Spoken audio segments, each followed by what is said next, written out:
Bonjour à toutes et à tous. L'invité politique aujourd'hui est Michel Bonus, le sénateur Les Républicains qui est candidat au municipal à Toulon. Michel Bonus, c'est votre première candidature et vous n'êtes pas un inconnu pour les Toulonnais. Je rappelle donc quand vous avez été conseiller municipal aux côtés d'Hubert Falco, puis conseiller départemental et on vient de le dire sénateur, ça c'est le côté politique. Mais vous avez aussi une vie antérieure, on va dire de restaurateur à Toulon et vous avez été aussi joueur et entraîneur au RCT. Justement, je vais revenir sur ce petit point-là, car vous pouvez compter désormais, c'est officiel, ça a été annoncé il y a quelques heures, une personnalité du rugby, Mourad Boudjelal, l'ancien président du RCT. Ce soutien est important pour vous dans cette campagne à Toulon. Oui, je mentirais si... franchement, je suis très content, parce que déjà, c'est quelqu'un qui a osé, qui a entrepris, qui a fait des choses à Toulon. On a un peu grandi ensemble. Et puis, il habitait à côté de moi, souvent. Il habitait dans la Basse-Ville, moi aussi. Vous avez partagé la même passion pour le rugby club toulonnais ? Oui, après, je l'ai mené avec Éric Champ au club. Éric est allé le chercher. Et puis, il a fait beaucoup de joie dans Toulon. On a eu des titres, ça passait bien. Puis, on est monté. Il a pris le club dans une situation difficile. Il a accompagné, il a fait remonter aux côtés d'Hubert Falco, aux côtés des investisseurs qui étaient à côté d'eux. Je crois qu'il a créé une vraie dynamique dans la ville. Puis, en plus, c'est quelqu'un qui est très attachant, puis passionné. Et aujourd'hui, il est passionné, très positif. Et il a très envie de s'impliquer. Donc moi, c'est que du bonheur. Vous savez, les gens qui ont réussi dans leur domaine d'activité, qui ont fait des choses, qui viennent avec beaucoup de bienveillance et d'envie et de volonté, et qui sont Toulonnais ancrés, ben écoutez, moi, c'est un modèle pour les Toulonnais, les Toulonnaises ? Ah ben oui, c'est clair. De réussite ? Oui, bien sûr. C'est quelqu'un qui est très porteur d'espoir, et quelqu'un qui a démontré qu'on pouvait réussir, et puis à Toulon. Moi, je suis très fier qu'il nous ait choisis. Puis surtout qu'il a adhéré à une équipe, et l'équipe a complètement adhéré à Mourad. Il a fait le tour de tous les candidats, il faut le dire, à l'exception de Laure Lavalette. Je ne sais pas ce qu'il a fait avec les autres. Moi, ce que je sais, c'est qu'on a parlé de Toulon. On a parlé de comment on voyait la ville. Puis il a parlé d'équipe. Vous savez, Mourad a géré beaucoup d'équipes, donc il connaît ce que c'est l'équipe. Et puis après, on a parlé avec les principaux acteurs qui sont aujourd'hui dans mon équipe, et puis tout le monde était OK. Même il y en a qui sont désistés pour le mettre lui. Ouais. Justement, c'est ce que j'allais vous dire, c'est la question d'après, puisque vous parlez d'équipe, est-ce que Mourad Boudjelal aura une place au sein de votre équipe ? Est-ce que vous le voyez, je ne sais pas, un poste d'adjoint si vous êtes élu ? Oui. Oui ? Oui, il va s'impliquer. Il va s'impliquer. Vous savez, Mourad, d'abord c'est un chef d'entreprise. Et comme moi, vous savez, j'en ai monté 8, j'en ai monté je ne sais pas combien. Donc on a grandi, il est venu, on se connaît d'abord, on n'a pas attendu aujourd'hui pour se connaître, vous savez, à Toulon. Puis surtout, on se fait beaucoup de respect. Mais oui, il sera à côté de moi, il va avoir une délégation importante parce que je souhaite partager beaucoup de choses, autant que les autres élus, mais avec lui, surtout sur le développement économique de notre ville. Quelqu'un qui a des entrées, quelqu'un qui a envie, qui est déterminé et qui fait les choses bien. Et qui s'est engagé pour faire barrage au Front National, il faut le dire, au Rassemblement National. Je crois qu'on n'est pas là on est là aujourd'hui pour présenter quelque chose. On est pour quelque chose. On ne va pas se présenter contre quelque chose. Contre un projet, ou contre une étiquette, ou contre une candidate, quelle que soit la candidate. On se présente pour notre ville, pour l'avenir de Toulon, pour l'avenir de nos enfants. Et c'est ça comme... Je ne serai jamais dans une posture... Non, moi je me présente... Moi, dans cet état d'esprit, on se présente contre... Non, ça ne veut rien dire, ça. Non, nous, aujourd'hui, ce qu'on veut démontrer, c'est qu'on a une équipe solide, et surtout un projet qui tient la route pour l'avenir de notre ville. C'est tout. Après, si les autres candidats auront des problèmes... Ben nous, de montrer que vous êtes les meilleurs. Michel non, Bonus... pas forcément. Vous savez, en campagne, on a tendance à dire moi je suis le meilleur, les autres ne pas. Non, regardez ce qu'on a fait, l'histoire qu'on a, on ne va jamais avec son passé.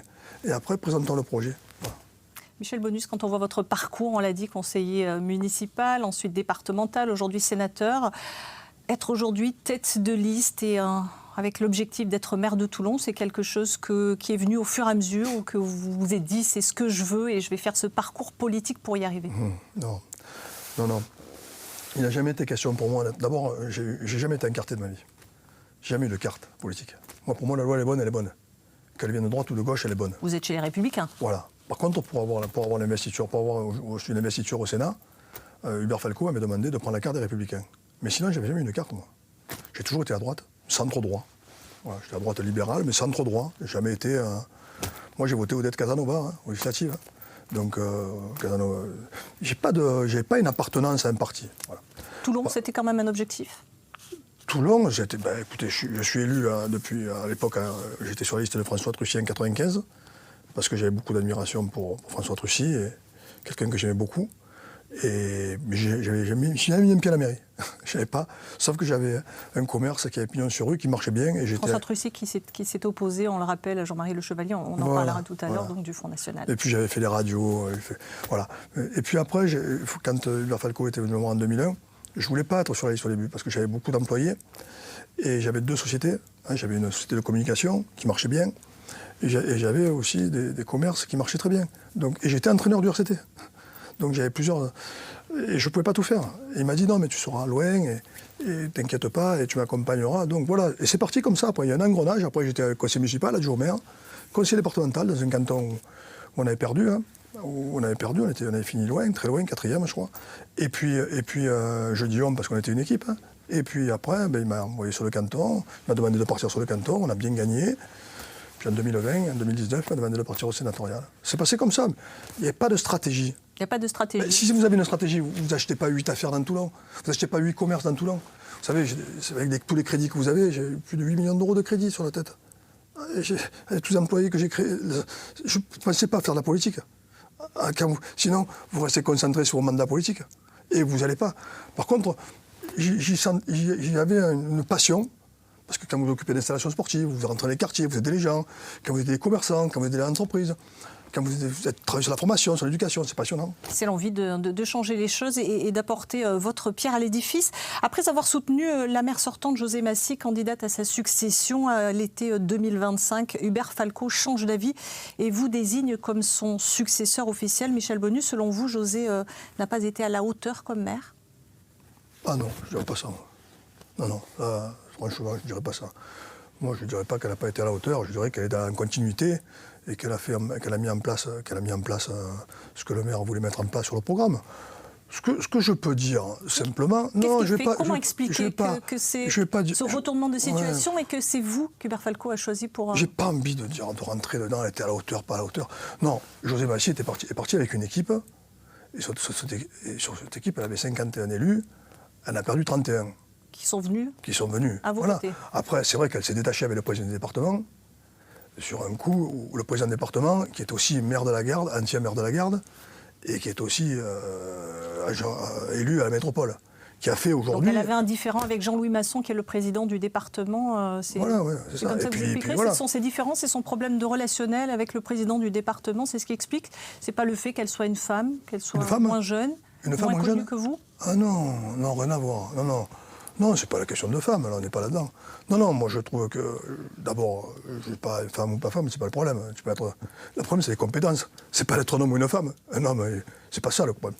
Non, voilà. Le sujet discordant, c'est qu'elle a perdu les soutiens des principaux financeurs de la ville de Toulon, et surtout de 70% de ses élus. C'est ça le problème qu'il y a eu. Voilà, c'est tout. Hubert Falco, il n'a pas décidé seul. Il a décidé en discutant. On a fait une réunion, il a discuté avec ses élus, avec le président du département, le président de la métropole et le président de la région. Justement, on a une question de la part des internautes. Vous partez, entre guillemets, divisé, chacun sa liste. Pourquoi vous n'avez pas réussi à vous entendre avec Madame José Massy ? C'est une très bonne question. Parce qu'on a tout fait pour s'entendre. Moi, en tous les cas, j'ai essayé de tout faire pour qu'on s'entende. Elle n'était pas sûre d'être candidate. Le 11 novembre, on nous voit avec Hubert Falco. Elle nous dit, on était 3, donc elle nous dit, je ne m'engage pas.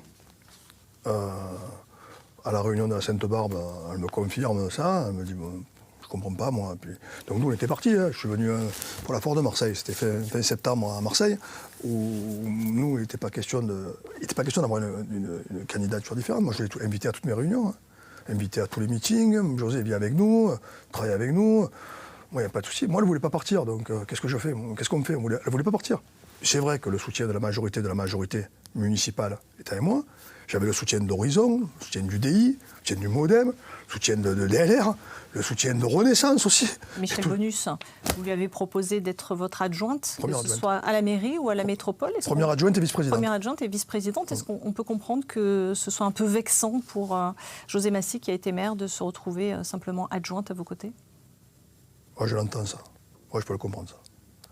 Je peux le comprendre, mais quand on n'a plus la majorité, qu'est-ce que vous voulez qu'on fasse ? Moi, j'ai souhaité que la majorité elle vote le budget jusqu'au dernier moment, doigt sur la couture. Je souhaitais qu'elle soit fidèle à la maire jusqu'à la dernière minute. C'est une grande discussion, ça. C'est un vrai sujet, ça. Est-ce qu'on vote le budget, est-ce qu'on ne vote pas le budget? Le budget a été voté. Le budget a été voté comme en d'habitude. septembre. Et une fois qu'il a été voté, il a présenté sa candidature.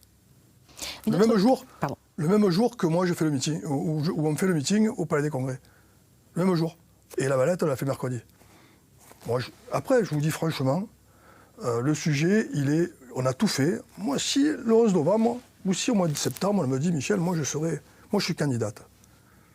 À ce moment-là, la question ne se pose pas. Peut-être, oui, il y a des investissements derrière. On a une équipe. Vous étiez déjà en campagne, Michel Bonus. Vous êtes en campagne depuis le début de l'année 2025. Mais madame, une chose est simple, une chose est sûre. Non, je ne suis pas incapable depuis le 1er janvier 2025. Vous êtes en campagne depuis des mois. Non, attendez. Bien avant. Je vais être clair avec vous. Moi, en janvier 2025, je sors de l'hôpital Nord et je ne sais pas si je vais finir, je sais pas si je vais passer le printemps. Alors, avant de parler de campagne, j'essaie de sauver ma vie. D'accord? On n'est pas dans le contexte de campagne.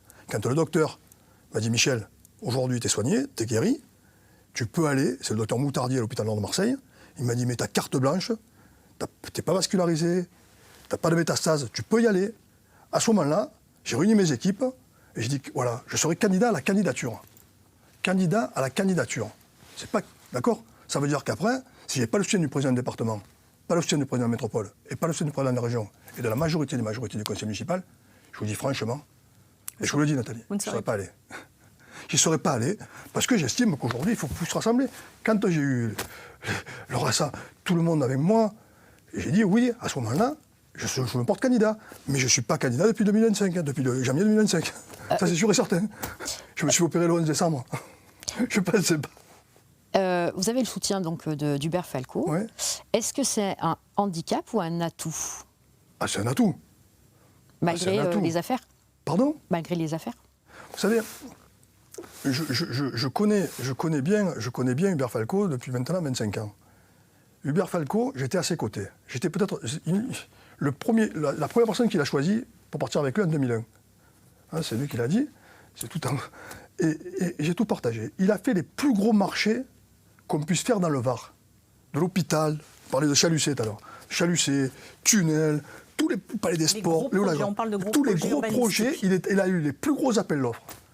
Il est tombé, il était rendu inéligible sur des repas à la cafétéria de Toulon, du département. Il a été condamné pour détournement de fonds publics dans l'affaire dite du frigo pour un montant de 60 000 euros. Non, madame, après c'est l'accumulation. Moi, je ne rentre pas dans le détail. Moi, ce que je peux dire aujourd'hui, c'est que Hubert Falco, si vous le connaissiez, comme nous on le connaît, c'est pas quelqu'un ni de vénal, ni d'épicurien.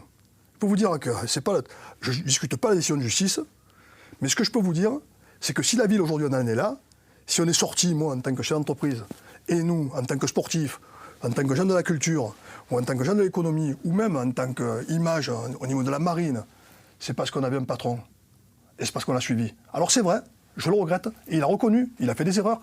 Il a fait cette erreur-là, il pensait que lui mangeait au département, il pensait que c'était pas parce qu'il pouvait manger à la métropole ou à la maison, ou à la maison parce qu'il habite rue Bozo juste derrière, ou à la maison chez lui, ou à la mairie. Hein. Et voilà, l'important c'est de répondre à votre question aujourd'hui. Pour moi, de pouvoir l'avoir, de pouvoir téléphoner à quelqu'un qui a une vraie expérience, qui a des entrées, moi je pense toujours à une chose, c'est les retombées sur les Toulonnais positives. Je suis omnibulé par ça. Alors c'est vrai qu'il ne gère pas la ville, hein. Il est à côté de moi. Moi je m'en sers beaucoup parce que je trouve qu'il est de très bon conseiller. Il n'est plus politique, il n'est plus dans la politique. Il me conseille. Il reste le patron de la droite dans le Var. Vous l'avez dit, vous avez son soutien, vous avez le soutien de tous les ténors. Non, il n'est plus le patron de la droite dans le Var. Aujourd'hui, Hubert Falco ne fait plus de politique. Ne fait plus de politique, il était présent. Donc c'est la question qu'on se pose, c'est quand même lui qui vous a adoubé à partir du moment où il vous a désigné comme candidat, c'est à partir de ce moment-là que vous avez... C'est à partir de ce moment-là que vous avez déclaré officiellement votre candidature. C'est pas vrai. En tout cas, ça s'est fait de cette... chronologiquement... Je vais vous dire clairement, le soutien du président du département, je l'ai eu le soutien d'Hubert Falco. On est d'accord? Le soutien du président du département, le 10 décembre, avant de me faire opérer, on fait une réunion où il me donne des responsabilités dans ma circonscription. Donc j'ai d'abord le soutien de Jean-Louis Masson. Après, je suis reçu par Renaud Muselier, où il me dit, Michel, essayez de vous entendre. Toujours pareil, essayez de vous entendre.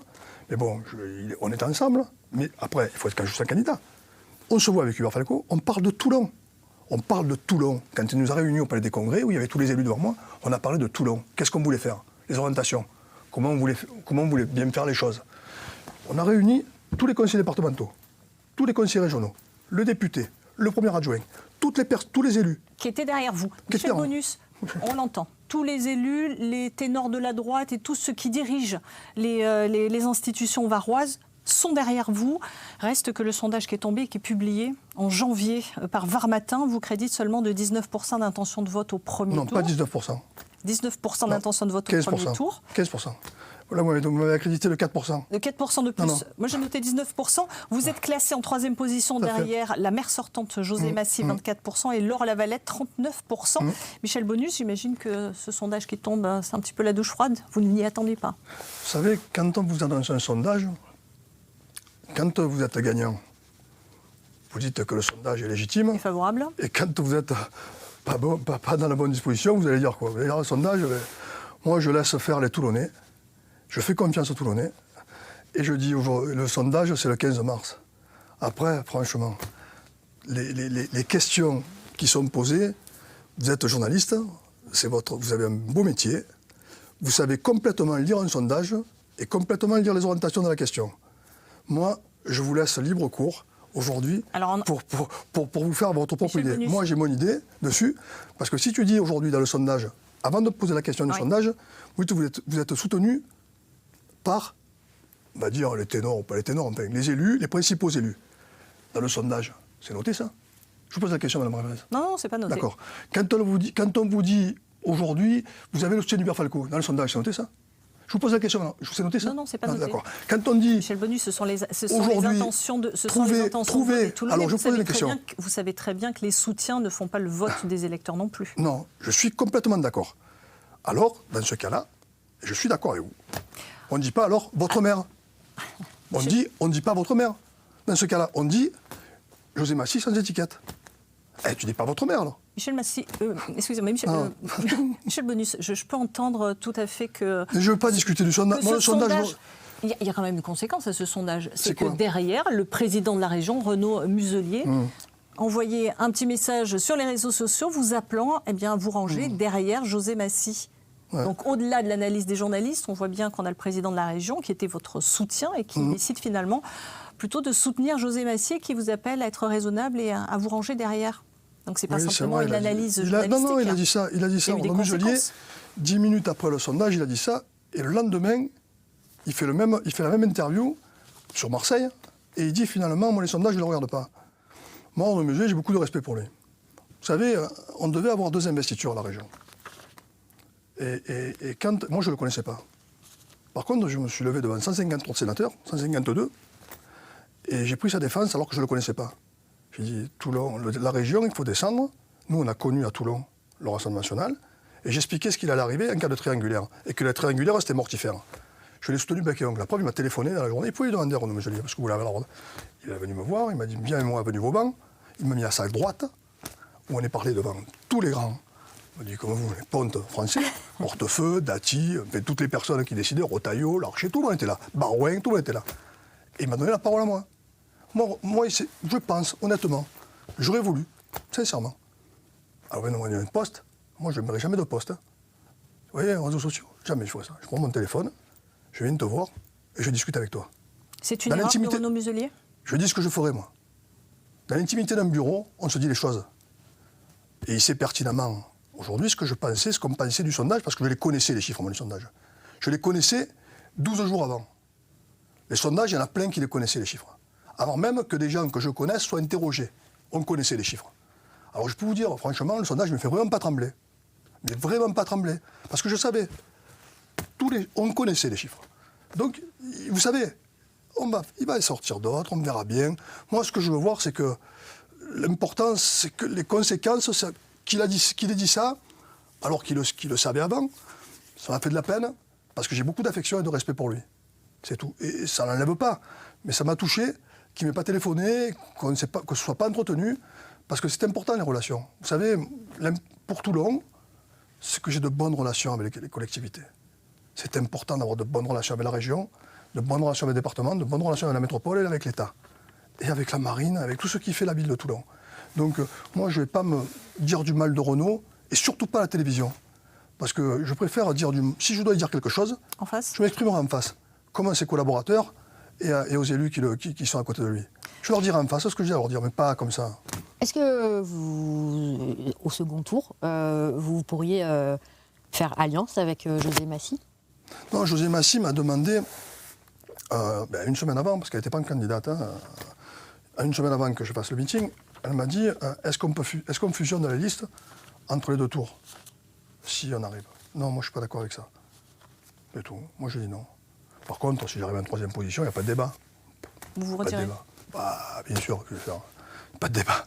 Finalement, ce premier tour, ce sera une primaire, c'est ce qu'a dit Je José l'avais Massy. demandé. Comme j'avais Vous demandé, avez moi je souhaité une primaire, mais j'ai souhaité la José Massy primaire. dit le premier tour, ce sera la primaire. Mais voilà, moi je pensais, honnêtement, parce que c'est toujours. Faire un premier tour, une primaire, c'est jamais sain. Parce que ça, c'est toujours clivant, c'est toujours embêtant une campagne, même si c'est de la faire propre. Même si c'est de faire. Il y a toujours des mots, des gens qui sont là pour animer, pour envenimer, Non, j'essaie de m'écarter de ça, il faut être positif. Vous savez, vous me posez des questions un peu. Vous me titillez. Donc des fois tu réponds un peu, bon, c'est un peu normal. Mais dans l'esprit, j'aurais préféré qu'on fasse une belle primaire. En plus, à ce moment-là, quand j'ai proposé la primaire, Hubert Falco la soutenait, et la majorité de la majorité la soutenait. Donc je faire la primaire, c'est que j'étais pas à mon avantage. Et on n'aurait parlé plus de rien. Moi j'aurais été 50e, je l'aurais poussée. J'aurais tout fait pour la pousser, pour qu'elle soit maire.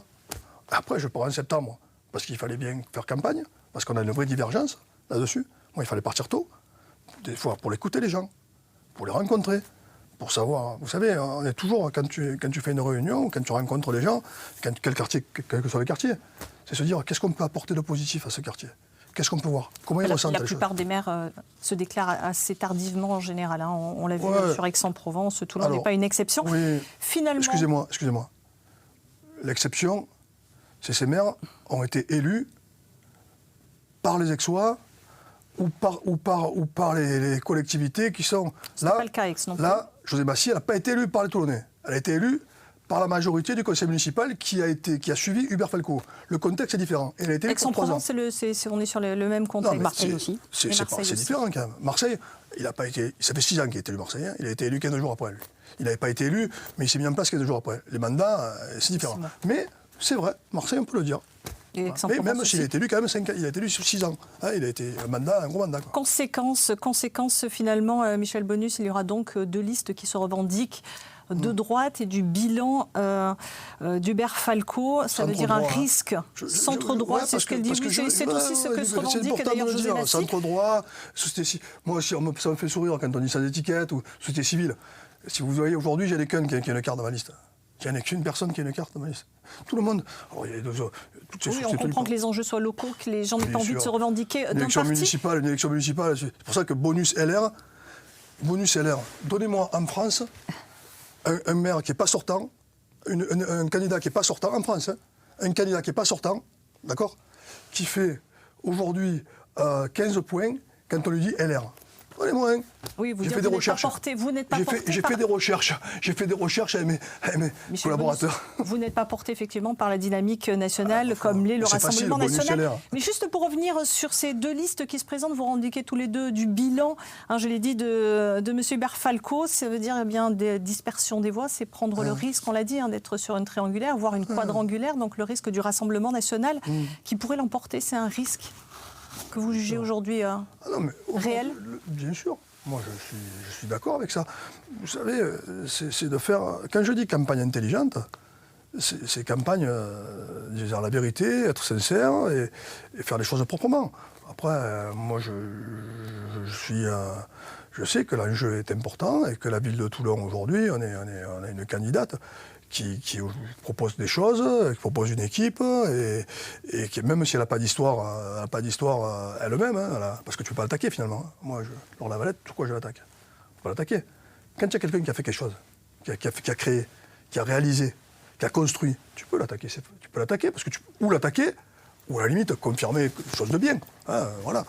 Là, aujourd'hui, je pourrais rien dire. Qu'est-ce qu'elle a fait à Toulon, quoi? Qu'est-ce qu'elle a créé, qu'est-ce qu'elle a construit? Je pourrais me faire, je pourrais rien dire. Donc c'est ce qui est le plus frustrant. La frustration n'est pas de dire elle est bien ou elle n'est pas bien. C'est de dire que tu combats sur le populisme en disant j'ai envie de plus de policiers, j'ai envie de plus. Oui, faisant plaisir aux gens. Moi, je suis d'accord avec ça, mais... Michel Bonus, 12e ville de France, Toulon, 180 000 habitants, premier port militaire, qui a déjà été dirigé par le Front National avec Jean-Marie Le Chevalier. C'était de 1995 à 2001. Quel souvenir en gardez-vous? Moi, j'ai un souvenir déjà j'étais chef d'entreprise et j'ai beaucoup souffert avec ça. J'en ai beaucoup souffert parce que j'étais la surliste de François Trucy. Et je peux vous dire qu'à l'époque, on ne m'a pas manqué. C'est pour ça que j'ai été candidat avec Hubert Felco. Parce que fermeture tardive supprimée, parce que... Et ça, tout ce que je vous dis, c'est vérifiable. Il n'y a pas de mensonge là-dessus. Voilà. Donc on a mis l'accent, vraiment, on m'a fait sentir que je n'étais pas le bienvenu chez moi. Je n'étais pas le bienvenu et que j'avais des crédits par-dessus la tête et j'avais 26 ans. Puis j'étais entraîneur du RCT. J'ai vu comme c'était dur. Comme quand Jérôme Gallium, Bruno Montero, tous des joueurs, on s'est mis ensemble avec Manu Diaz pour reprendre le club. La difficulté d'avoir des partenaires. La difficulté de mettre un club aujourd'hui au niveau comme vous voulez qu'il soit. Faire venir des joueurs. Et quand on se déplaçait. J'ai vécu sur les deux phases. En tant que chef d'entreprise, où tu as 25 employés, où on te dit le soir, quand les autres ferment à 5h ou à 4h, toi tu vas fermer à minuit. Et c'est comme ça et c'est pas autrement. Donc tu arrêtes en plein 15 août, tu fermes. Et à côté de ça, tu vois la dimension sportive et ce que ça peut, la dynamique qui se crée. Alors je ne dis pas que, vous me posez la question. Oui, Laure Lavalette, c'est le Rassemblement National. Je dis pas. Jean-Marie Le Chevalier, c'est le Front National. C'est deux époques différentes, c'est deux situations, deux individus différents. Pour vous? Ou c'est le même danger? Je sais pas, je la connais pas assez pour dire ça. Moi je vois son histoire, ça me fait peur. Moi je veux pas que ma ville soit coupée en deux. L'important c'est que ma ville soit coupée en deux. Vous savez, j'ai vu des votes, Laure Lavalette. Des votes où elle ne votait pas le centre social. Elle n'a pas fait pour le centre social, sans faire une assemblée générale, sans faire une action sur le terrain. Pourquoi elle votait contre? Et elle s'est levée. Et tout ça, c'est consigné. Hein. Je ne dis pas, ce n'est pas des paroles en l'air. Et en me disant, moi, je voterai pour le centre de voile. Mais si elle était là, je le dirais. Parce que j'étais au conseil municipal. Alors que l'intérêt, c'est quoi? C'est de ne pas couper 100 000 en deux. Voilà, j'ai pas. C'est quoi votre crainte? Quoi? C'est quoi votre crainte? Mais que ma ville soit coupée en deux. C'est-à-dire? Et qu'elle soit moins attractive. Mais il y a les uns et les autres. C'est tout. Hein. Moi, vous savez, mon objectif suprême, c'est que les enfants, quel que soit l'endroit où ils naissent, que nos anciens, quel que soit l'endroit où ils naissent, ils aient les mêmes chances. Voilà. C'est qu'aujourd'hui, que les médecins ils puissent s'installer de partout. Que nous, on soutienne complètement les personnes isolées, nos anciens isolés, quel que soit l'endroit où ils habitent. C'est ça qui est important. Je suis omnibulé par ça. Je ne me présente pas pour une écharpe. Hein. Aujourd'hui, j'ai l'écharpe de sénateur et je pourrais partir sur le deuxième mandat. Hein. Justement, on a une question. Qu'est-ce que vous comptez mettre comme action en place pour donner aux enfants de tous les quartiers les mêmes chances? C'est une question qui m'anime, ça. Qui c'est qui a posé ça? Il n'y a pas de prénom. Non. Alors, vous savez, quand je parle de l'histoire et du passé, quand je parle de l'histoire de quelqu'un, c'est quand on a fait des choses. Quand Hubert Felco me demande de prendre la délégation jeunesse, avant, je me suis occupé pendant 10 ans d'une installation sportive qui s'appelle l'eau Lagrange, où j'ai marché sur l'eau. J'ai pris un plaisir fou. Parce qu'au-delà des installations sportives, c'est tout ce que tu mets en place, mais aussi l'ouvrir au quotidien. Vous savez, aujourd'hui, les enfants puissent venir taper le ballon ou courir, en tous les cas, sans avoir de créneau, sans être licencié. Et là, la question que vous me posez, c'est qu'est-ce que je vais mettre en place pour ces quartiers, pour tous les quartiers qui se rassemblent, et fassent en sorte quand tu mets dans les secteurs les plus difficiles, où tu n'as pas de drapeau, où les gens ne viennent plus, où tu remets justement de l'animation, où tu crées des maisons de l'amitié, des maisons de tous, où tu crées du l'aide aux devoirs, où tu commences à 4 enfants, tu finis à 45 enfants, où tu crées des passerelles justement avec les autres clubs, où tu mets des passerelles, où tu les mènes les enfants à la voile, où tu les amènes sur les plages du Morillon, où les enfants de l'Est, tu les amènes au Château-Vallon, où tu crées où tu as tout. À la culture, au sport, à l'éducation, mais après tu rentres sur la formation, après tu rentres sur tout ce qui fait aujourd'hui l'avenir de ta ville. Moi, je compte mettre des écoles de deuxième sens dans Toulon. Il y en a une belle à la Garde qui fonctionne bien. Je vais en mettre 2 à Toulon. Une à l'Est et une à l'Ouest. Parce que je connais les enfants en difficulté. Je m'assois. La politique de la ville ne va pas uniquement se contenter de financer aujourd'hui ce qu'elle finance. Je veux qu'elle aille sur les clubs sportifs, l'association culturelle, socio-éducative, mais aussi l'éducation. C'est par là que ça part. Je mettrai l'accent sur l'aide à la parentalité. C'est très important pour moi. Soutenir ces familles-là qui sont en difficulté. Parce que je sais qu'une famille sur 2 est monoparentale. Tout faire pour que les familles aujourd'hui qui se retrouvent dans des T2 avec 3-4 enfants puissent trouver les T5 et les personnes qui sont seules, isolées dans les T5, qui puissent avoir des appartements confortables, avec une baisse de loyer, dans les T2 neufs. C'est important pour moi parce qu'il y va de l'intérêt de notre ville. Et tout ça, franchement, si ces enfants aujourd'hui dans Toulon, ils ont les mêmes chances qu'ils habitent au Pont-du-Lac, Saint-Jean-du-Var, qu'ils habitent au Jonquet, à la Beaucaire, à Sainte-Mus, ou à Sainte-Marie, ou à Pont-Caral, j'ai réussi mon mandat. Je suis habité par ça, parce que je sais que c'est par là que ça passe, la réussite de notre ville. Bien sûr, on va avoir de beaux enjeux, des enjeux qui vont être la marine, il y avait 2,5 millions de budget. Je réponds à la question, elle va me poser la question, je vais répondre à la question après. Mais si moi je ne travaille pas sur l'orientation, sur les métiers en tension, si moi je ne donne pas une appétence à ces enfants, si je ne dis pas les bons éducateurs dans les clubs de foot, dans les clubs de boxe, dans les clubs d'athlétisme, si on ne met pas ça en place, on fait comment? Moi, je suis habité par ça. Parce que je connais ma ville, je connais les éducateurs, je connais mon terrain. C'est par là qu'on m'a gagné. C'est pas autre chose. C'est pas en disant, aujourd'hui je vais faire, il n'y a qu'à Faucon. Parce que depuis 20 ans, je fais ça. Et si je connais aujourd'hui qui peut gérer le Jonquet, qui peut gérer la Rhôde, qui peut gérer Saint-Jean et qui peut gérer la Beaucaire, voire la Florane, c'est parce que j'y ai grandi, mais je les connais bien. Parce que tout le monde va vous insuquer de paroles et de dire, mais quand tu as prouvé, quand tu as grandi, quand tu sais les personnes qui sont respectées, le commerçant qui est respecté, mais lui, tout ça, ça fait que la ville de demain, c'est travailler avec les directeurs d'école, avec les principaux des collèges, les professeurs des lycées, mais aussi tous les acteurs qui font les quartiers. Voilà aujourd'hui pourquoi je me présente. C'est pas pour être maire, c'est pour les projets qui vont nous porter. Et c'est pour mettre l'accent sur la formation, l'apprentissage, la transition professionnelle. Bien sûr, l'orientation, bien sûr, tout faire pour que justement ces gamins-là se disent au lieu de tenir les murs, j'ai la chance de faire ça, je peux faire ça. Et pour ça, je mettrai en place des îlotiers qui vont travailler avec eux.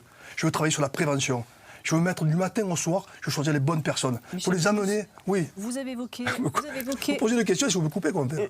Juste pour revenir sur ce que vous avez dit effectivement, donc vous êtes pour les centres sociaux, pour le sport, pour l'éducation, pour les enfants, donner aussi de la chance à chacun, quel que soit leur quartier. Tout à fait. Dans votre programme, en revanche, parce que vous avez parlé d'appartements, je ne vois rien sur la construction de logements sociaux, justement. J'ai lu votre programme, parce que ça fait partie aussi, on sait très bien que le loyer est un poste qui pèse sur les familles. On est en carence, Toulon est mauvais élève. Pas une ligne dans votre programme sur la construction de logements sociaux. Si vous me laissez terminer, après, comme ça, je finis après je reviens sur vous. Je reviens sur votre question, qui est très importante aussi, parce que le logement, c'est capital. Quand on s'occupe des enfants des quartiers, vous savez, je m'occupe des enfants de Saint-Jean et de la Rhôde. Je m'occupe aussi des enfants du Morillon et du Cabron. Parce qu'ils vont se retrouver à Ravel. Ravel, c'est un collège de Toulon. Ou ils vont se retrouver à Jean-Coronard. Quand je m'occupe des enfants du Jonquet et des Guinemer et de la Baume, je m'occupe aussi des enfants de Val-Berprand et des 4 chemins des routes. Parce qu'ils vont se retrouver au Pays d'Alep, voire à la Marquisane, parce qu'il y a une question de père et impair dans les rues. Moi, je veux qu'ils s'entendent bien, qu'ils se rencontrent avant, et ça se passe bien. Mais ne croyez pas que je suis omnibulé, parce que je sais que la réussite des enfants ne passe par là. Voilà. Je réponds à votre question maintenant. Oui. Pour le logement. Avant de parler de logement, moi, je vois dans Toulon les difficultés que nous avons aujourd'hui à loger les gens, et surtout, quand ils sont logés, la qualité du logement. Vous savez, vous ne connaissez pas Toulon, donc je ne sais pas si...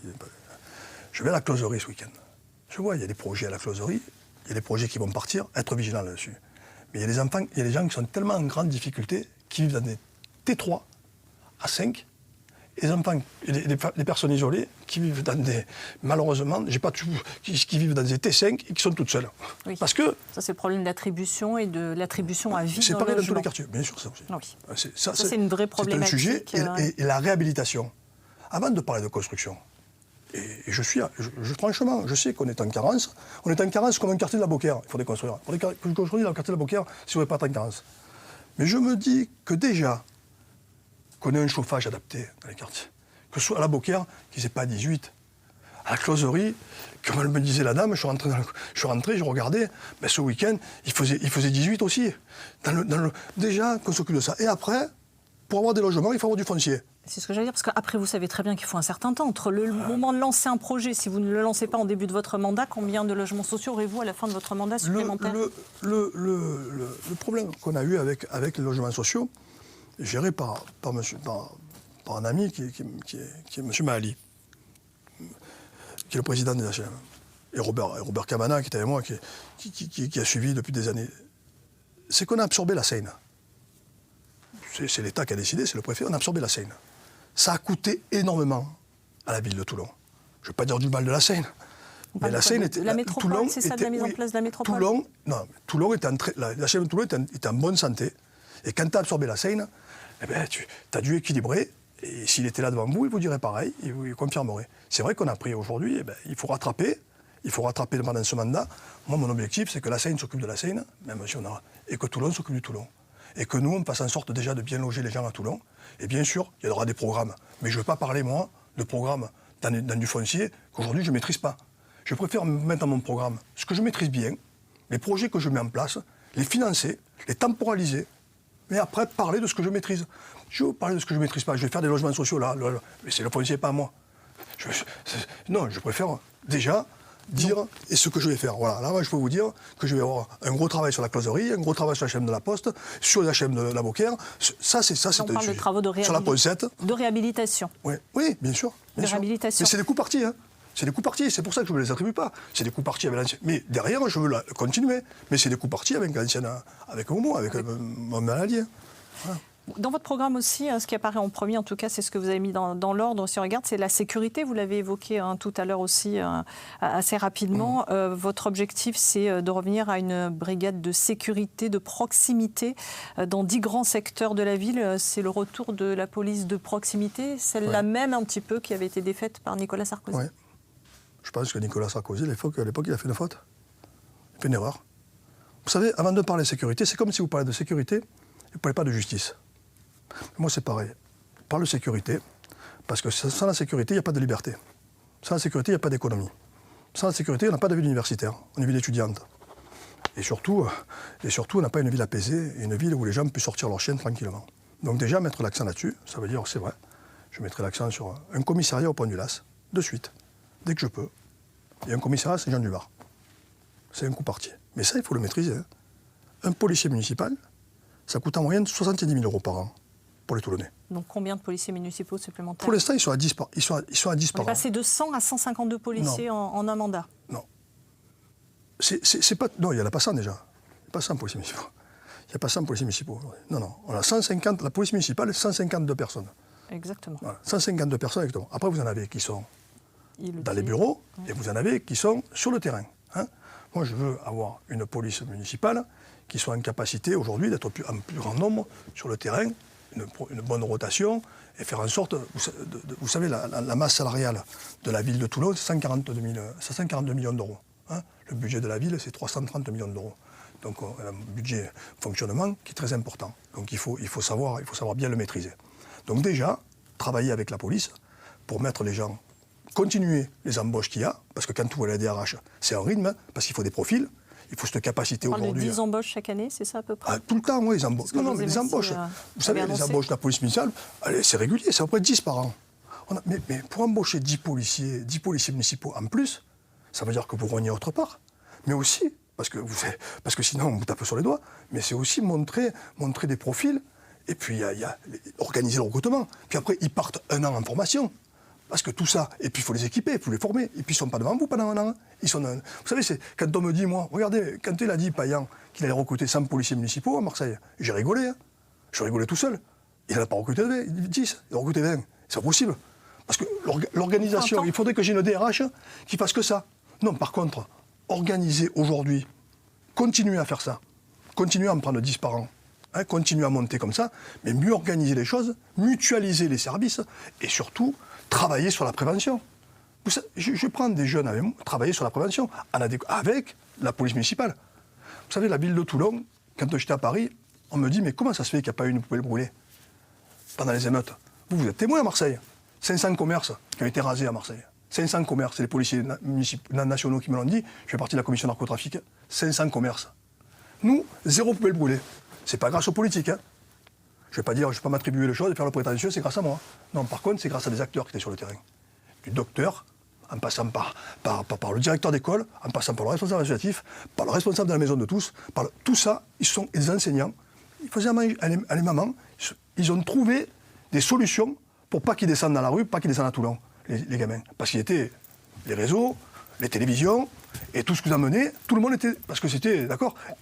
Mais quand je vois ce qui s'est passé à Marseille, pour toucher à Marseille ce matin, je dis, nous on est chanceux, mais attention, je le dis avec beaucoup d'humilité, parce que je sais à quel point c'est fragile. Et justement, vous parlez de financement de ces policiers municipaux.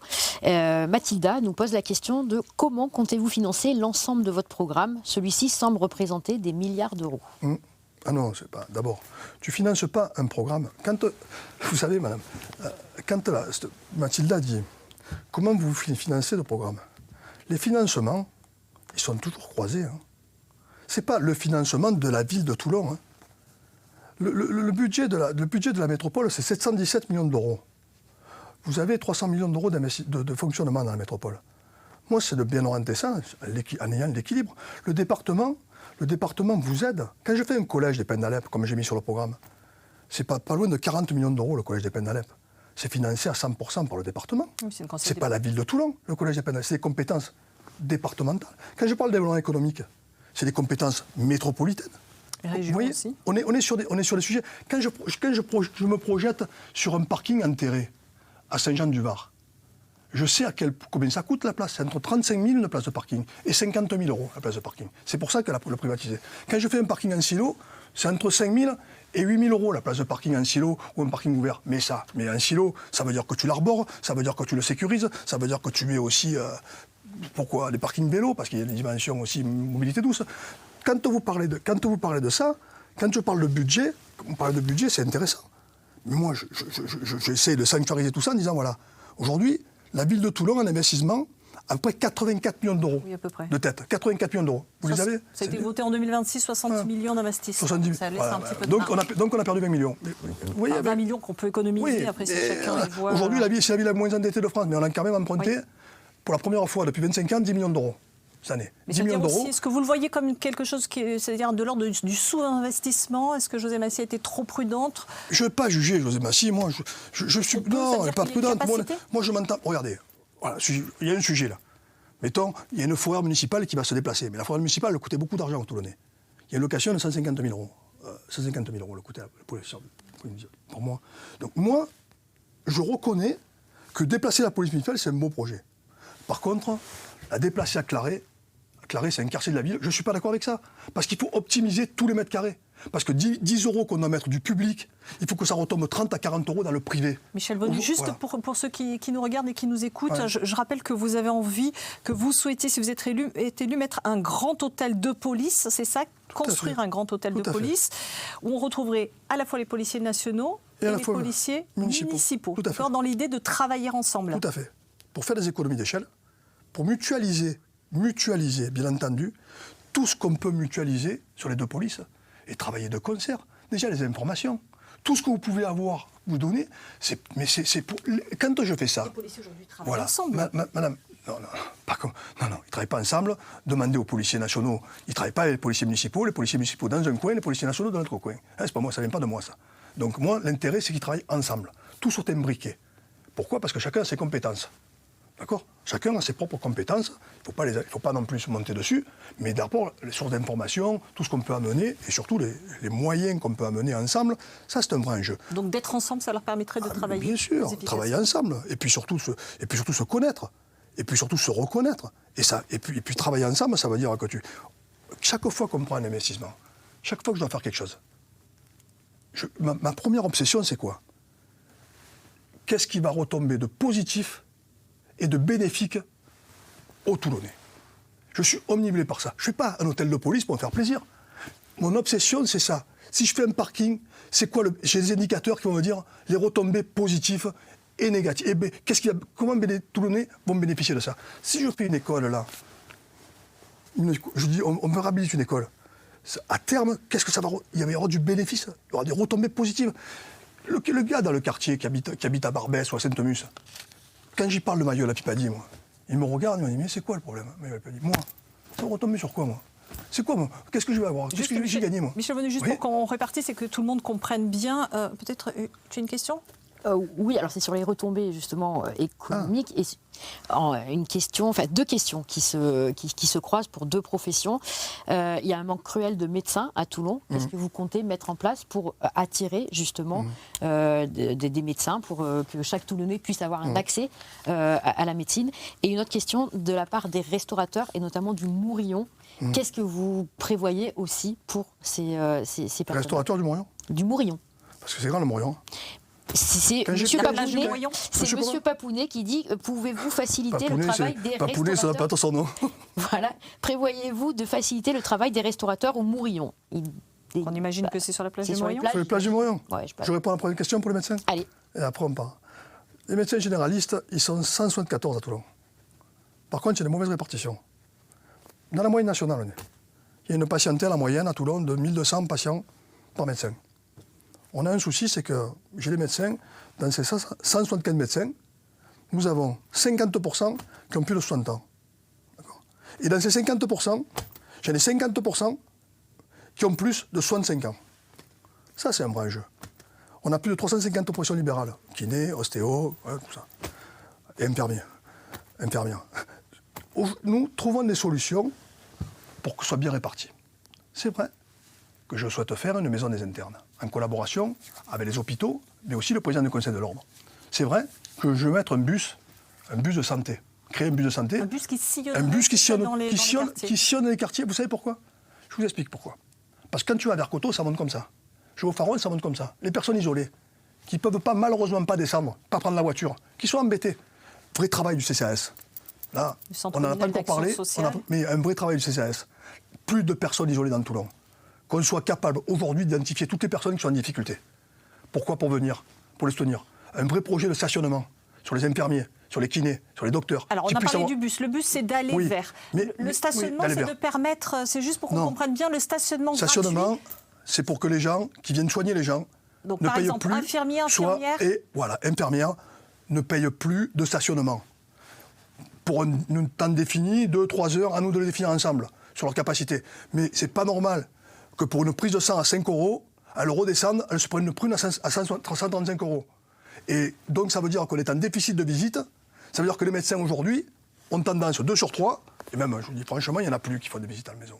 Oui, ils vont dans les maisons de retraite, mais à la maison, ils viennent pratiquement plus. Nous, il faut retrouver ça.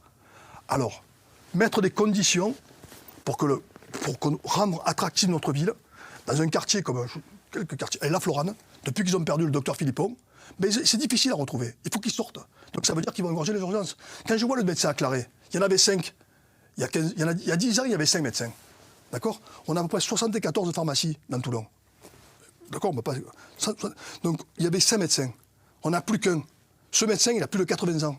Mais vous vous rendez compte, si nous on ne pense pas à l'avenir, si on ne pense pas à ça, si on ne crée pas les conditions d'une maison de santé pour créer une vraie appétence, pour justement faire venir les médecins, faire venir les professions libérales, travailler avec la pharmacie, travailler avec tout. Mais on en fait une au temple. Mais je cours, moi. Je veux travailler avec le privé, les aider, être facilitateur. Si on n'a pas ça, on sera en difficulté. C'est pour ça que il faut pas, quand on dit on crée une maison de santé, c'est pas pour dire demain, je vais créer une maison de santé. Non. Il y a un diagnostic, il y a des indicateurs qui me disent que si je veux faire travailler, si je veux soigner les gens, si on veut que les gens soient rassurés, ben il nous faut créer ça. C'est ce qui m'anime, c'est ça qui nous anime. Hein, toujours dans la santé, vous envisagez aussi de créer une maison des aidants. Tout à fait. Vous qui êtes en rémission d'un cancer, vous connaissez le rôle des aidants. C'est quelque chose, d'ailleurs, on le voit, la santé dans votre programme, c'est vraiment quelque chose d'important, qui occupe une place assez prépondérante. C'est pareil que pour moi. C'est deuxième priorité, on va dire, après la sécurité. Oui, après la sécurité, mais la santé, c'est... Pourquoi les maisons des aidants? Parce que souvent, d'abord, il y en a 2, il y en a plusieurs dans le Var. Hein. Il y en a une à Saint-Raphaël, une à Fréjus. Nous, on n'en a pas à Toulon. Ville de 182 000 habitants. Donc moi, mais Jean-Louis Masson, en courant, il m'a dit oui. En courant, il m'a dit oui. Donc le président du département bien vous sûr. soutient. Jean-Louis, mais 200%. Mais bien sûr, Michel. Mais bien sûr qu'il faut une maison des aidants. Mais bien sûr. Mais c'est même pas. Ça a duré 10 minutes la conversation. Donc c'est vrai que je veux une maison des aidants à Toulon. Parce que d'abord, j'ai une histoire personnelle. Même pas de la mienne. Parce que ma femme m'a tellement accompagné pendant ma maladie, ma famille, mes amis. C'est même pas pour moi que je parle. Mon père a été atteint de maladie d'Alzheimer à 58 ans. Voilà. Donc, c'est une maladie voisine. J'ai vu les difficultés d'accompagner. Quand tu es quelqu'un qui est malade, on ne se rend pas bien compte, mais psychologiquement, comme c'est dur, comme c'est compliqué, quand tu ne veux pas le placer, ou quand tu veux le garder. Si on n'a pas ça, dans Toulon, c'est qu'on n'a pas compris. Je me bats pour ça, mais ça c'est pas la temporalité, c'est très vite. Je me bats tout pour ça de suite. Parce que j'ai des gens compétents, des gens qui nous suivent. C'est évident pour moi. Mais j'espère que tous les candidats l'auront. Parce que c'est pas important d'être. C'est pas une question de programme, c'est une question de salubrité. C'est tellement dur. Vous savez, quand tu vois ton père, quand tu sens que tu perds tout, qu'il perd toute notion, qu'il ne te reconnaît plus, que toi tu veux le garder, c'est dur. Le maire, j'ai fait une statue pour ça. Une statue, j'y ferai. Autre partie assez importante dans votre programme, ce sont bien sûr les écoles. C'est votre compétence principale. Si vous êtes élu, ça reste une compétence très très importante. Et là, vous avez aussi des projets de construction. Vous souhaitez notamment construire, si vous êtes élu, 3 nouveaux groupes scolaires à Saint-Jean-du-Var, la Florane et Pont-Neuf. Quand on voit le nombre d'élèves dans le Var du premier degré, il est plutôt stable. Il n'augmente pas forcément. Est-ce que c'est quoi? C'est un pari sur l'avenir? On n'est pas stable, on n'est pas trop stable. Surtout là, c'est pas créer, attention. On n'est pas dans la création. Parce qu'il y a marqué construire 3. Non, c'est réhabiliter, c'est refaire. D'accord. Enfin, la Florane, il y a un vrai besoin. Il y a un vrai besoin. Le Port-Neuf, le Jonquier. Le Jonquier, il y a un vrai besoin aussi, mais c'est des coups partis, le Jonquier. C'est un coup parti. Mais par contre, une unification des écoles maternes, au départ, c'est maternes et primaires. Là, ça reste un peu comme ça. Moi, que les enfants ils sont dans les meilleures conditions. Vous savez, c'est cohérent. La Florane, ils dépendent. La Florane, il y a des fissures où des fois, tu rentres la main. Donc, moi, je veux que les enfants, quel que soit le quartier, qu'ils soient dans de bonnes conditions. La réhabilitation des écoles a commencé, c'est fait aussi 8 millions d'euros investis pour réhabiliter les écoles sur le précédent mandat. Il faut aller plus loin, il faut faire plus vite.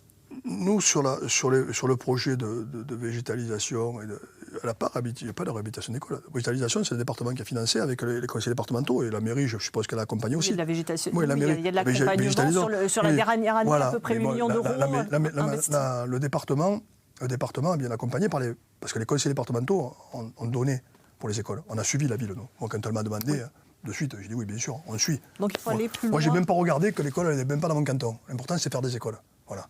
On a fait le Fort Rouge, apparemment. On a fait le Fort Rouge. Mais voilà, c'était avec plaisir que je l'ai fait. Oui, il faut de la continuité. Et surtout, il faut un bon diagnostic. Et ça, j'ai la chance d'avoir des directeurs d'école à mes côtés qui m'ont suivi, qui ont fait de très belles commissions. Et surtout, qui ont relevé avec tous les directeurs d'école les priorités des priorités. C'est tout. Parce que c'est eux qui parlent. La priorité, c'est quoi? C'est respecter, c'est faire en fonction. C'est du changement climatique, c'est végétaliser, c'est être... C'est tout. C'est aujourd'hui... Vous voyez, il y en a qui parlent de climatisation. Oui, Laure Lavalette, du candidat du Rassemblement national, est pour mettre la climatisation dans toutes les classes. Non, moi, je suis différent de ça. Aujourd'hui, il y a des moyens. Parce que d'abord, si tu climatises les 84 écoles de Toulon, la ville de Toulon, elle prend des degrés. Il faut voir sur le court, le moyen et le long terme. Faut pas, vous savez, quand on prend une décision, c'est comme n'importe sur une école, mais comme sur un parking. Il faut penser au court terme. Au moyen terme, c'est 5-10 ans.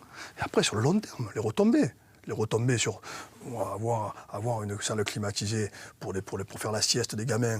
Mais après, faire en sorte d'isoler, de végétaliser, de faire en sorte de rendre des murs où là, il fait moins de degrés, mais tu l'as réfléchi, tu l'as pensé, tu l'as calculé pour qu'à terme, on n'augmente pas les degrés dans ta ville.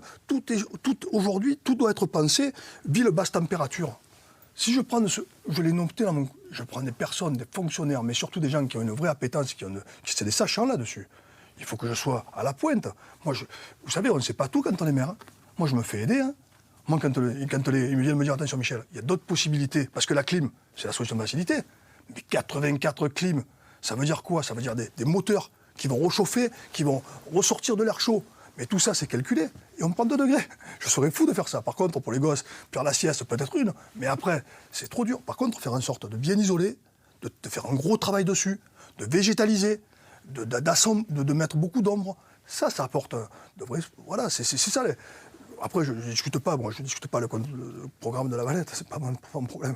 En parlant de végétalisation, justement, on a une question d'Élise qui demande quand est-ce que vous comptez faire une végétalisation alors notamment, elle parle du boulevard de Seix à Toulon, et pour contrer justement les particules fines dues à la pollution des trains, des bateaux. De quoi elle parle? Elle parle de quelle rue?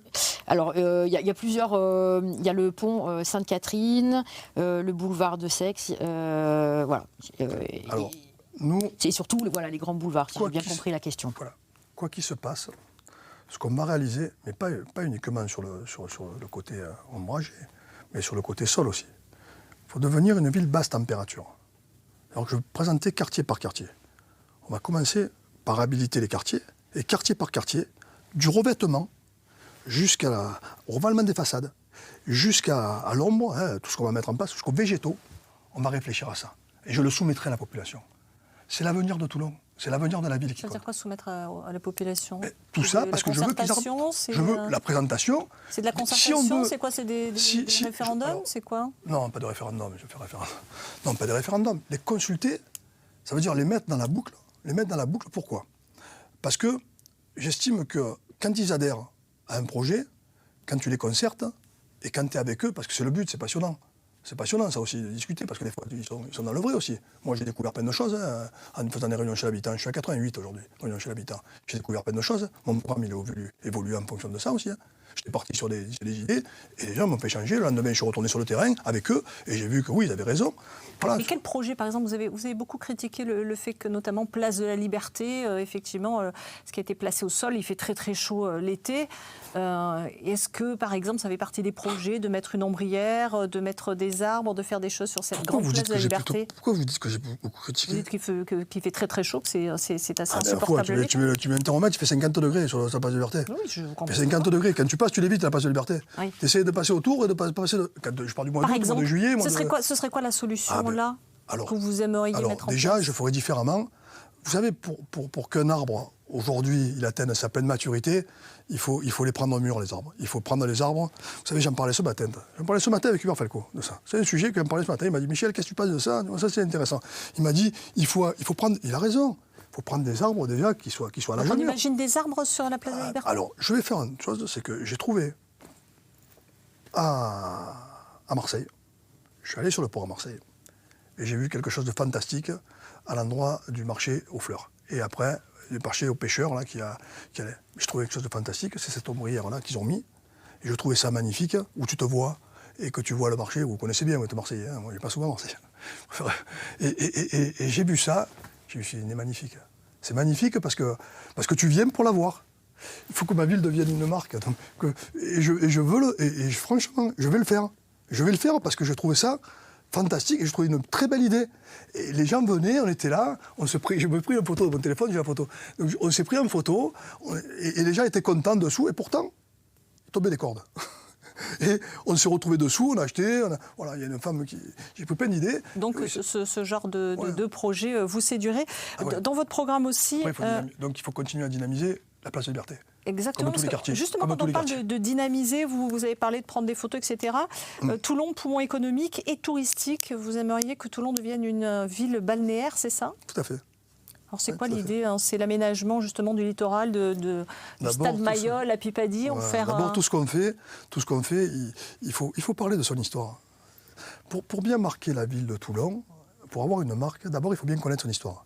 Toulon, c'est une ville qui est passée par des moments difficiles, historiquement. On a connu, je parle de Vauban, mais on a connu la peste, le bagne, je ne vais pas rentrer dans les détails, mais aussi on a connu le sabordement de la flotte. On a connu plein de choses qui étaient bien préparées, qui étaient faites, qui étaient réalisées. C'est comme si aujourd'hui vous tombez pour Charles de Gaulle. Voilà. Et après, donc ça c'est important, dans l'ancrage. Donc là on parle de on ne peut pas dissocier la marine de la ville de Toulon. Donc ce que je veux construire, moi, c'est le co-construire avec la marine. Pour plein de raisons, parce que j'ai un vrai attachement à la ville, à la marine, à la ville de Toulon. Donc c'est vrai que je souhaite une ville balnéaire, parce que je souhaite déplacer le Palais des Congrès. Alors, je ne l'ai pas temporalisé, mais déplacer le Palais des Congrès, parce que je sais qu'un Palais des Congrès, avec un hôtel à côté, avec une vraie dimension spectacle, avec une vraie dimension cité de la mer et de la science, avec la marine, ça va apporter de la visite, ça va apporter une vraie valeur ajoutée et une vraie richesse. C'est le projet qui était... vous êtes resté sur le même projet que pas tout à fait le même, lancé, pas tout à fait le même, mais j'ai regretté qu'il s'arrête, pas tout à fait le même. Pas tout à fait le même, parce que, pas tout à fait le même. Donc un aménagement sur le littoral, plus ouvert sur la mer, mais avec un grand centre des congrès, avec hôtel, des bureaux. Un peu moins de bureaux, moi. Un peu moins de bureaux, parce que, vous savez, Toulon, je veux que les retombées soient aussi sur les quartiers. Oui. Vous parlez de retombées, justement, il y a une question d'une internaute qui nous demande, la marine à Toulon, a-t-elle des réelles retombées sur les Toulonnais? Et si oui, quelles sont ces retombées? Les retombées de la marine sur les Toulonnais, c'est une très bonne question. Par contre aussi, aujourd'hui, la ville de Toulon va recevoir des budgets de l'État 2,5 milliards. On va créer directement, sur le département du Var, 10 000 emplois. Je pense à 80% sur la ville de Toulon. vous vous rendez compte? Mais je parle d'emploi direct. On va travailler sur les emplois directs. Je pars d'un exemple aujourd'hui. Je souhaite me servir du pont du Las pour un vrai ancrage, une dynamique, une maison de l'IA avec le département, créer une vraie dynamique économique, créer entre 800 et 900 emplois sur le pont du Las. On ne va pas se contenter de refaire les façades, pas se contenter de faire un commissariat, ou arborer, ou faire un truc joli. Il faut créer une dynamique économique sur notre ville. Moi, j'attends que ça. Quand on nous dit ça, mais ça veut dire qu'il faut être prêt. Prêt sur les crèches, prêt sur les cantines. Pour accueillir de nouvelles Bien familles. sûr, prêt sur le logement. Être enclin, et créer aussi sur l'emploi. Parce que souvent, on dit que les marins, ils ont un pouvoir d'achat important. Ils bougent beaucoup, les marins. Et souvent, le conjoint ou la conjointe du marin, qu'est-ce qu'il arrive? Il arrive qu'elle vienne et il n'y a qu'un salaire. Nous, il faut qu'on travaille là-dessus et qu'on les aide. Et il y aura un adjoint qui sera complètement dédié à ça, qui ne fera que ça. Il s'appelle Luc de Saint-Cernin. Il était DRH du Charles de Gaulle, mais il a une appétence pour ça. Il sera complètement dédié à ça. C'est une délégation complètement à part entière, de métropolitaine, parce qu'il y a un développement économique derrière, métropolitaine et ville, complètement dédiée à ça. C'est important d'accueillir les gens. Parce on parle beaucoup de Toulonnais, mais derrière, il faut être capable aussi d'accueillir les gens, quel que soit l'endroit où ils viennent, de les accueillir et de bien les accueillir, et de les rassurer. Parce que le jour où ils posent le pied à Toulon, c'est les Toulonnais pour moi. Peut-être une dernière question. On arrive au bout de l'entretien. Et justement, vous avez parlé des crèches et sur l'histoire des cantines. Il y a Sébastien qui nous demande si vous êtes favorable à la gratuité dans les cantines. Je suis favorable au coefficient familial. Au coefficient familial. La gratuité pour la gratuité, c'est très dur. C'est très dur. Vous savez, moi, je suis favorable au coefficient familial. Au plus, voilà. Après, il faut la qualité, je ferai très attentif à la qualité. Voilà. À la qualité dans l'assiette des gamins, pour moi, c'est déterminant. Pour l'équilibre, je veux mettre des petits déjeuners, les gens qui ne peuvent pas mettre en place, oui, par contre. Le petit déjeuner, la gratuité des petits déjeuners, je le ferai. Parce que c'est le gosse qui arrive le ventre vide le matin, il n'est pas bon. Après, il n'est pas bon, il n'est pas attentif, voilà. Et surtout, voilà. Mais là, la gratuité, je suis plus nuancé, mais un vrai coefficient qui mettent en place aujourd'hui les familles les plus en difficulté, soit les aider. Après, et les gens qui sont aisés, il ne faut pas non plus les pénaliser parce qu'ils sont... Donc il faut être vigilant à tout ça. Et je souhaite travailler dessus avec les personnes. Vous savez, il y a des très bons fonctionnaires à la ville de Toulon qui s'occupent de ça. Un dernier mot pour conclure cet entretien. On vous voit, vous voulez que Toulon soit une station balnéaire, soit un pôle économique et soit aussi une capitale culturelle. Peut-être ville universitaire aussi. Ville universitaire. Vous avez de l'ambition pour Toulon. Il y a les moyens, il y a les gens pour, il y a la volonté derrière. Vous croyez en une ville qui rayonne dans la région, qui ne soit plus simplement qu'un centre Marseille et Nice? Madame, j'ai investi 8 millions d'euros dans ma ville. J'ai emprunté 8 millions d'euros. J'ai créé plus de 600 emplois. Si je ne croyais pas à ma ville, 600 contrats de travail. Vous pensez que j'aurais fait ça? Je serais parti sur Paris, moi. Je serais parti sur des villes où ça bouge. Je serais parti sur Toulouse. Il y a 200 000 habitants. Moi, je reste à Toulon. Toulon a du potentiel. Bien sûr que Toulon a du potentiel, il y a tout à faire. Bien sûr que j'y crois. Et je me battrai pour ça. Si tu fais pas... quand tu parles de ton passé, l'histoire, elle parle pour toi. Parce que j'ai vu l'impact de la faculté de droit sur la ville de Toulon. Pourquoi je veux une universitaire? J'ai vu les conséquences. Où ils partaient plus à Aix, sur les familles. Où ils partaient plus à Marseille. Ils restaient à Toulon. J'ai pris le doyen de la faculté avec moi. Pourquoi? Parce que c'est les conséquences aujourd'hui d'avoir une ville universitaire pour des gens qui ne peuvent pas se payer des études, pas payer l'appartement. C'est lourd. Si tu as 2-3 enfants, comment ils font? Même le petit, s'il a une appétence, le vrai moyen, il va faire un BTS alors qu'il pourrait faire un Master 2. Et peut-être que le petit qui puisse faire un BTS, il a la capacité de le faire aussi à Toulon. Et pourquoi pas le petit qui passe l'apprentissage, qu'il a la capacité de le faire l'apprentissage. Je suis porté par ça, Madame Ramirez. Merci. Je ne suis pas porté par autre chose. Merci beaucoup. Merci, Michel Bonus. Vas-y, pose-moi la question. Même si tu ne réponds pas à la télé, je m'en fous. Non, c'est parce que Laurent et d'autres nous ont posé la question par rapport au stade Mayol. Oui. Qu'est-ce que vous voulez faire du stade Mayol? Qu'est-ce que je veux faire du stade Mayol? Rénovation ou implantation du stade pour le rugby ailleurs? Moi, je veux que mon stade soit attractif pour les Toulonnais et pour le club. Je veux que mon club continue à jouer les premiers rôles. Et je préfère que mon club joue les premiers rôles en D1, soit capable aujourd'hui d'aborder les compétitions supérieures, même au niveau européen, soit compétitif.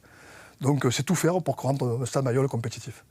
Et pour ça, je le dis, j'ai pris quelqu'un qui est spécialiste, qui était des gestes de la Fédération française de rugby, et qui m'accompagne, qui sera au sport, et pour qui j'ai plus que de l'amitié, de l'affection. Et franchement, ça va bien se passer.